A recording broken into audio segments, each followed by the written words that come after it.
அதுதான் மட்டு இட்லி. எஸ். எப்போ வந்தாலும் இட்லி இருக்கும். இட்லி இருக்கும். இட்லி ரொம்ப சாஃப்ட்டா இருக்கும். Yes sir. ஒரு சிலதெல்லாம் என்ன பண்ணுவாங்கன்னா, ஒரு 8 மணிக்கு மேல இட்லி கிடைக்காது. நம்மளோடது கடை அப்படி இல்ல. 10:45 வந்தாலும் உங்களுக்கு இட்லி இருக்கும். இட்லி இருக்கும். ஒண்ணும் ப்ராப்ளம் இல்ல. இருக்கும் sir. Idiyappam. Okay sir. Idiyappam plus ஆட்டுக்கால் பாயா சொல்லுவோம். ஆட்டுக்கால் பாயா. ஆமா. சரிங்க சார். இதுல வந்து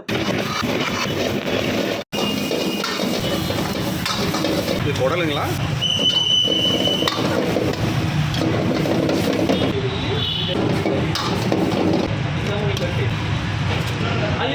இது ஒன்று நம்ம வாங்கினோம் அப்படின்னா 4 இட்லி கூட வந்துடும். அதோட நான்வெஜ் குழம்பு கூட வந்துடும் சார். சொன்னீங்களே அது ஒரு 14 இட்லி. நார்மலாக இட்லி சட்டியில் சுடுறதை விட இது நிறைய இட்லி வரும் இல்லைங்களா?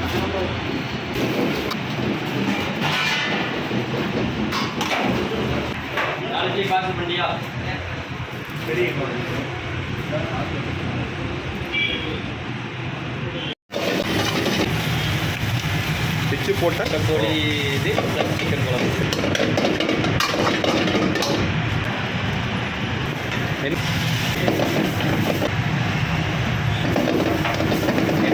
சார் ஆக்சுவலாக இது மட்டு இட்லிங்கிறது இந்த கான்செப்ட் தான் சார். இந்த அலுமினியம் காப்பர் பாத்திரத்தில் மட்டு ரிங்கை நம்ம பாயில் பண்ணி மட்டு ரிங்கை வந்து பார்த்திங்கன்னா வச்சு அதில் வந்து துணி அப்ளை பண்ணி இவங்க வந்து போட்டிருக்காங்க. இந்த கான்செப்ட் இப்படி தான் நம்ம வந்து யூஸ் பண்ணுறோம்.